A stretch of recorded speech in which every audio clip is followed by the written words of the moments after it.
Sir. Y'all all right? Yeah. She like, yeah. First of all, thank you for coming, man, and congratulations on this new project, man. This is exciting stuff. Thank you. Thank you, man. Tell us about it. Tell us a little bit about it, because I think a lot of people are watching you in yet another role. This is a whole new way of looking at you.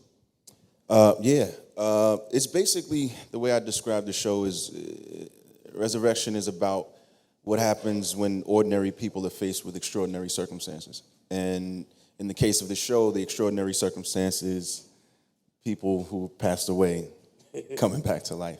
Yeah. Happens to me all the time.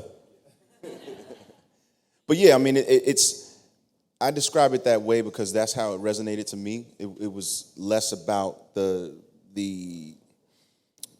highbrow idea of, this supernatural thing, and it was more about the characters and how people would actually respond to that, That was really fascinating to me.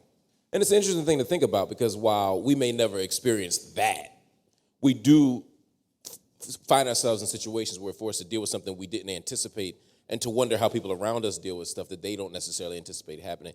How much of your art connects with real life in that way? That's a great question. I think it's all it's all one thing. So there's only one me, So I don't separate my art from anything. I feel like at my core, I look at life through the lens of an artist, like every part of it. My accountant doesn't like that, but that's just me. Where I have great friends who are more sort of, I guess you could say, logical thinkers, and they look at everything like that, even love or whatever, Yeah. Is it tough for you as an artist to live as an artist? People all the time say that, right? I love great projects. I love great scripts. I love to experiment with new characters, new ideas. I love to push the boundaries. But sometimes those boundaries don't come with as many zeros as, playing the role that everybody expects you to play. Yeah, that's a great statement. For me, it's just pushing the boundaries of self, whatever that is.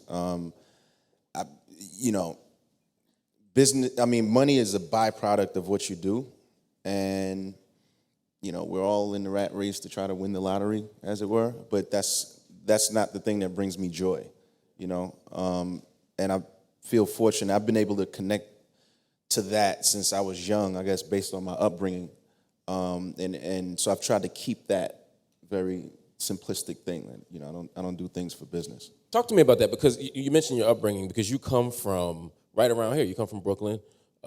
You've had a very interesting journey. How has your journey, your life story, sort of informed not just your choice to be an artist, but to be this type of artist? I mean, real life. Just seeing real life. I was just talking earlier. Like, this is just, you travel the world, and there truly is no place like New York. It really isn't, and the energy here is just unique, and things are coming at you. It's like sensory overload every day. Like, example, this may not seem like anything to you guys, but so I'm driving here, and I see this dude on a bike. He's riding down, against traffic, really slow, and he's on his phone. And I'm like, all right, we see people do that in traffic and they're driving. You see people walking, but I'm like, dude, you're on a bike. And the first thing that I was like, exactly, that's classic New York. Like, there's so much going on that I'm not paying attention to any of it. And at the same time, to every little detail, because I can do that while I'm, you know what I mean? Right. It's just one of those places where that and me growing up here and growing up in my family structure and all of those things, it just forces you to be present, or it forced me to be present, and just enjoy the simple things in life. They get harder to do as you get older, because when we get older, we want more. You get 5, you want 10. You get 10, you want 15, which is natural and that's cool. Yeah. But I try not to base my decisions off of that thing. One of the things I like to think about, particularly in AOL Build, is this idea of creativity and how it emerges, And New York forces you to be present. I could imagine growing up in Bed-Stuy or East New York forces you to be present. But was there space for you to be creative? I grew up in a similar neighborhood. there's not always space for young men, particularly young black men, to be creative and artistic in some of the ways that you've managed to be. How difficult was that? It could be tough, but I mean, you can be creative by yourself. You can be creative with, your cousin or your friend. There might not be a big creative environment, but, I'm 41, so, late 70s, 80s, arts and cultures, the arts were big, and I think that's not unique to New York, but it was like celebrated. So you could find these little pockets of, of I guess, art communities, or you go explore them, you go find them, And I went to, performing arts high school. So you went to LaGuardia, so that was like fame, right? Yeah, but I mean, it was fame just taking a train to school. If you pay attention, you know what I mean? You could see the most eclectic, or you say weird, whatever it is, but if you just pay attention, it's all around us. And as I travel now, I'm like, it is all around us. It's everywhere. It's just perception. You need to see it. What role for you was the most central? What role for you resonated with you the most? What role stays with you the most? Honestly, all of them do. I mean, literally, not to be sort of cliche or whatever, but I think you kind of leave a piece of yourself in every role, because for me, it's all pieces of a puzzle. The puzzle's unfinished. So the only role that matters to me is the role that I'm in the moment, But when I'm out of that moment, there's nothing like the first, because it's your first time. And I was so young. I was 17 when I did my first movie, and that's gonna hold a special place in my heart because it's the first one. Yeah. Do any of the roles present a greater challenge to become? I mean, I watch Juice and I watch, say, ER. I mean, different poles, different types of identities, different types of roles, different stages in your life. Do any of those types of roles become a more prominent challenge for you to become and to stay in? Oh, absolutely. Like when doing House, I'd never done, because I guess I did do ER, but I never really thought about it like I was. You've been a doctor like 15 times, man. Right. But House, I'd never done one character that long. Yeah. So it was cool after 2 seasons, and then it was like, it was very, very hard, but, to sort of stay in that character. So that presented a challenge that I'd never experienced. I mean, the character Bellamy is been very challenging in the sense of I tried to construct a guy who exists in the gray area between logic and emotion so that he's never quite there or quite there. So it felt good when I thought about it and felt it. Yeah. That's kind of how I saw the character, but doing it was a whole other beast. Oh, I can imagine. And are any of those characters more you than the others? Like, is there one character you felt like when you read the script or when you actually saw it on screen, you said, that's actually me a little bit more than the others? I'm hoping it's not Juice. No. No, I think it's like parts of me. Essentially, I guess when you're building a character, it's already on paper, so you're kind of working from that, but then you're building out an entire universe of a being. And I guess there's whatever part of you, maybe it's subconscious, conscious, there's a part of you that's in there. I think that's like probably a better question for people who've directed me. Because like, if I said act like you right now, you would do the worst you ever. Right. You know what I mean? But so I don't know those parts of me, but I would say Juice because that's why that project resonated with me and Tupac so much because we were those guys. I mean, not in that story, but that was our neighborhood. This was our family structure. That's, it just made sense. Yeah. So that was the most natural, I think, me in a character that I've seen so far. You mentioned Pac. He died about 18 years ago, this month, in fact. That's crazy.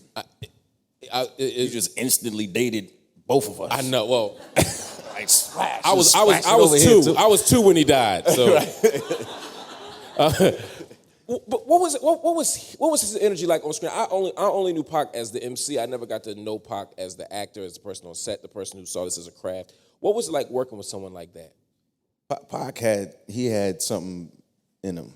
You know, they call it chops. Yeah. It was great to work with Pac because he was, you know, the dude was funny, you know, a jokester, charismatic, super smart. But, you know, selfishly, that's the one thing that I felt like we got robbed of, you know, when he passed was it would have been really interesting to see him on screen. Because he definitely had like a whole myriad of layers to pull from, you know. Yeah, and he didn't have the opportunity to develop and grow the way you did, right? So he was robbed of the last 18 years. You've been able to grow and develop 18 years later, and you see these new directions that you've gone in. When you think about where you're going to go next, if you were to imagine another 18 years, you're going to have more than 18. You're going to have about 60 more. But thanks. Yeah. But if you're going to imagine the next 18 years, what kind of directions would you like to go? What would you like to experiment? How would you like to move your art and your craft? You know, the honest answer is I don't know. I mean, in a sense, the linear answer is, you know, I want to, grow my company, you know, produce, write. That's the easy answer. But in terms of where I take my art, I don't know if I'm supposed to have that vision and let the art take me, you know. And we were on set the other day filming a scene, and it's, everyone has a different process, but for me, depending on the emotion of the scene, you have to go introvert. And I found myself coming to a place that I've been to before, and I was like, I don't want to be here. I've already been here. And the thing that came to me was let the moment take you, you know? And it just kept almost like a mantra, let the moment take you, and I went somewhere else. So to that regard, like, you know, that's kind of how I feel, like let the art lead me there, because essentially, you know, we're all, when it comes to that, we're just vessels, like, you know what I'm saying? Like, we're conduits, and when we try to control that power, wherever it comes from and whatever it is, that's usually when it, you know, explodes or implodes, rather. Has the art ever taken you someplace you didn't want to go? I didn't want to go? You did not want to go? Yeah, it's taken me to some painful places that, you know, I buried deep down. And like what? You know, just, you know, experiences that I've been through as a child and pains that I think you're not even aware of, that you know, the mind is an incredible, there's never going to be a computer like the mind, ever, period. It's just the most incredible thing. It has so many components and it's operating in so many dimensions at one time that you're not even aware of it. You know, you can have something happen to you at 5 that you don't even remember literally until you're like 35. And then you've been looking at it like it was a movie, and then it hits you like, oh, that was me. You know, and then you got to go through the emotional download of that. So, I mean, in another sense, art is taking me to places I didn't want to be, in terms of, I feel like all artists are, but speaking for myself, I'm hypersensitive to things and people and us as a collective, and when seeing how we treat each other, and, you know, the way that certain things are set up in the world, and those things literally can drive you crazy if you succumb to that. So that, you know, those are things that I would rather not want to deal with, you know. So the art sometimes conjures difficulties, it conjures pain, sometimes it conjures those moments you talked about. Has the process of acting and the process of doing this art in any way also helped you to deal with that stuff? Has it ever helped you heal? Has it ever helped you wrestle with something you wouldn't have wrestled with had you not taken this role versus that role? That's a great question. I'm sure it has. I can't point to a particular thing, but I know I've been down roads in my heart and my mind that, you know, after the thing is done, you know, you go sort of try to fix that within yourself, or accept it, or, you know, whatever it is, understand it in a different way. You know, like I don't know my father. I grew up without a father. So I know on the surface, yeah, I can name all those common layers, but then if, you know, whoever hasn't grown up without a father, male or female, you are an individual, so it's affected your life in a specific, unique way. Right. And so we have those commonalities, but then there's that individual thing that you just have to figure out.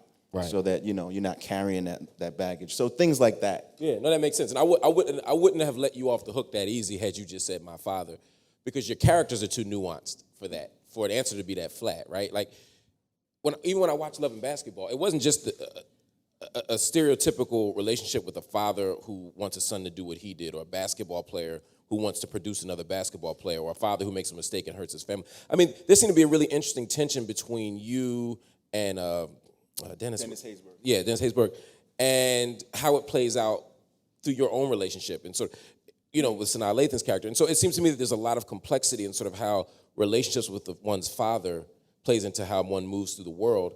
And I wonder, and that's one of the reasons why I asked you the question, because you talk about your own fatherlessness, and oftentimes you wrestle with that on camera, either by being fatherless or by being a father in a profoundly different way. And I just think that that's an interesting kind of relationship to the characters. Yeah, absolutely. I mean, I really couldn't say it any better. You just have to be fearless enough to really take yourself to that honest place. Yeah. And just be vulnerable with yourself. And I guess through a character, in a sense, early on, you're thinking like, oh, the gateways have opened and you're protected because this is not real. Yeah. But then you go home that night after work, and you're dealing with some real stuff. You're dealing with stuff that's coming up that, I want to figure it out. I want to, I always feel like when I take my last breath here on this plane, I want to be exhausted. I don't want to leave anything on the floor, on the table. I want to feel like I did as much as I could possibly do. So I'm not afraid of things like that, Wow. You talked about the relationship to the characters. What about other people's relationship to your characters? And by the way, I want to take some questions from y'all. This is my last question, so I know y'all don't want to hear me talk no more. I got questions for y'all. Have a question prepared. I'll go right to you. What are the characters that people resonate with on the street? Because I know there's some roles that people walk up to you and talk to you like you're that person. Bubs from The Wire told me, he was like, man, like I walk through the hood, people try to sell me crack. You know what I mean? like it has to be some roles that people just really connect with. Yeah. Yeah, I would definitely say, Q from Juice and Foreman. People love Foreman.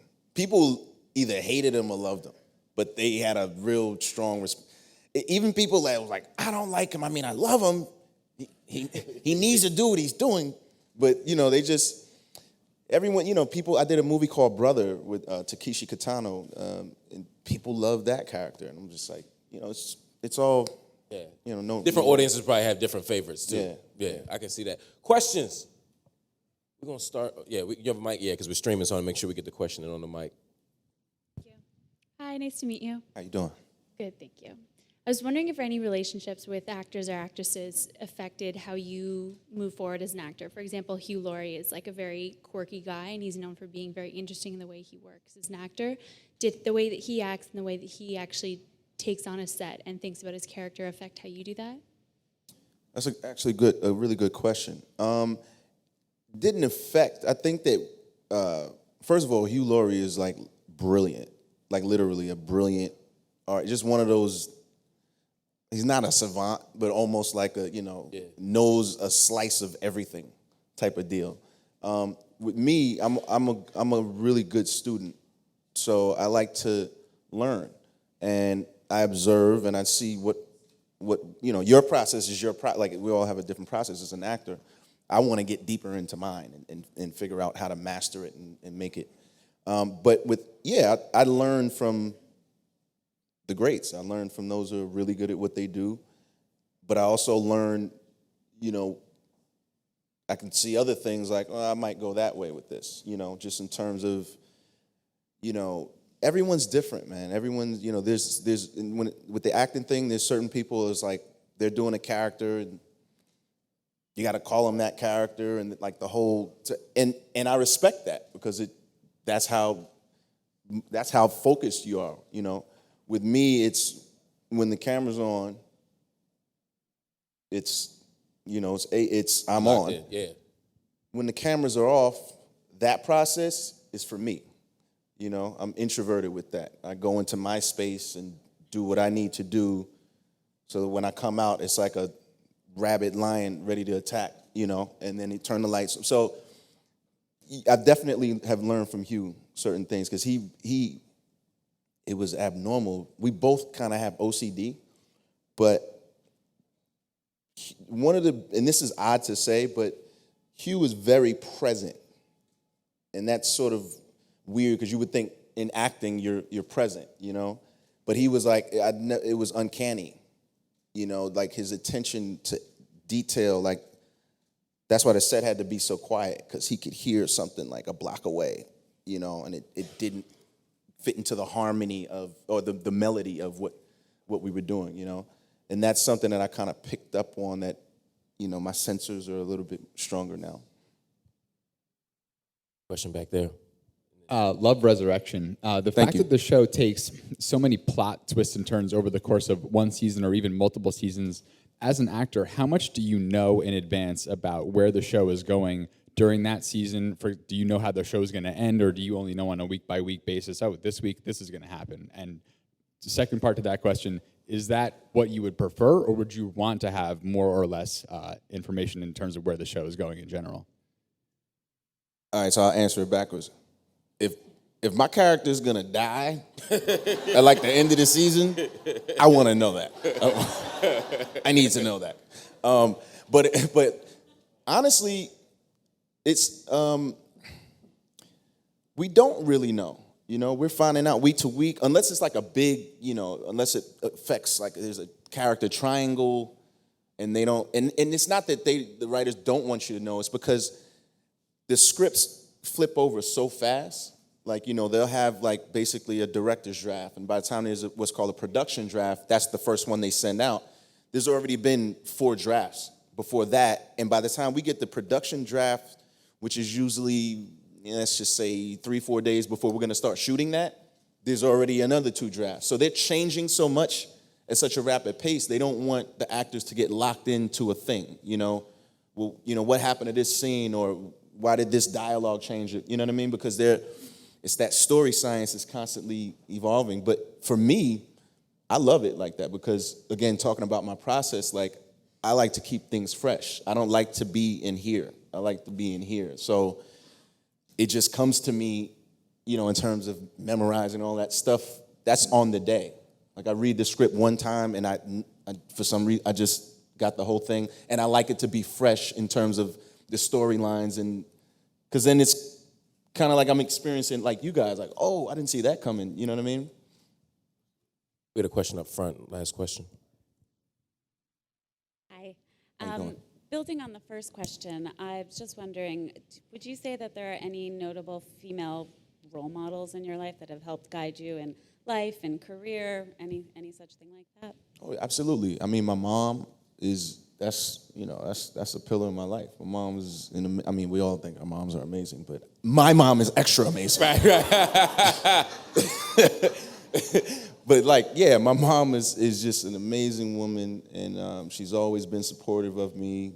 My grandmother is an amazing woman, and the matriarch of the family. She's always been, I think she connected with my artistry, a bit faster because she was sort of, grandmom's an interesting woman, singer, photographer. She wrote a book, she's, with education. And my mom was like, he's going to be a lawyer. Because my mom's an educator. Well, she used to be. He's going to be a lawyer or something like that. And I was like, do this acting thing. And she was like, And then the premiere of my first movie, she was like a seat away from Diana Ross. Like, I was like, yeah, I told you, I'm going to do this thing. But those are the 2 women that in my life that made a big influence. Question right here. Hi, I'm Venus. How you Welcome to AOL. So glad you're here. Glad to be here. My teenage daughter, just before I heard you were coming for the build, was like, Mommy, I have to see that movie Juice because all my friends in school have seen it. And they're like, how could you have not seen Juice? So that is like the hot classic among the kids right now. So that's amazing because I remember being young and loving it. And I also heard that there was talk of a remake 50 Cent, Soulja Boy putting together something. So I wanted to know first, exactly. I can see the Oscar people calling now. So I wanted to know, first of all, how do you feel about them potentially managing that project? And how does it feel to be so young still in your career to have a film classic that you participated in already be in a remake consideration stage? What was the first part? I missed it. What was the first part? I How got do you the feel second. about them managing it, them potentially managing. managing? Yeah. I mean, Well, let me ask an even broader question. In addition to her questions, do you think stuff like that should be remade? I think there's certain things, you know, you just leave. It's just certain things. That was it. You know, that was it. You hit it. It's like, don't remake The Godfather. Like, why? What are you doing? Like, they did it. It's perfect. And I'm not saying Juice is perfect, but you can't recreate that. It's, you know, that was something that it was for that particular moment in time. Everything that was going on in culture, society, it's like if someone were to say they're going to remake, and I'm not comparing Juice to Do the Right Thing, but you can't remake Do the Right Thing. It's impossible. Yeah. So, but at the same time, you know, the positive that I feel in that and the connection that I feel in that is that, you know, there's a younger generation that feels such a visceral connection to that they want their version, you know, and that's a testament to the filmmakers, you know, Ernest Dickerson, you know, Gerard that wrote it, and us being kids, being actors, just everyone who was a part of that project, we did our thing. So. And it must be humbling to know that someone sees something you did as a classic that is, to your point, worth remaking, particularly you're in your 40s. Yeah, I mean, it's you know, I never hold on to those things, you know. I smell the roses in, you know, people just, hey, I saw that thing, I dug it, you know, or, you know, I've done films where people come up to me and say, hey, man, you know, you did this thing, and I was going through this in that time, and I saw that, and it helped me get through, or it inspired me to, you know what I mean? Yeah. That's the thing I hold on to. Like, everything else in terms of the baubles and what can come with it, and because all that stuff, it's impossible for it not to go to your head. You know, we all have egos, and they're saying, I'm the real you, you know, and we fight that every day. So I don't, I'm aware of those things, and I take it, I'm flattered, but I don't, you know, internalize them. But we'll take them on for you, man. We'll give you the applause, we'll give you the love, and we'll give you the thanks for not just being here, but for a career that has been filled with great projects and great art and great contributions to our culture. You give them a round of applause, please. Thank you.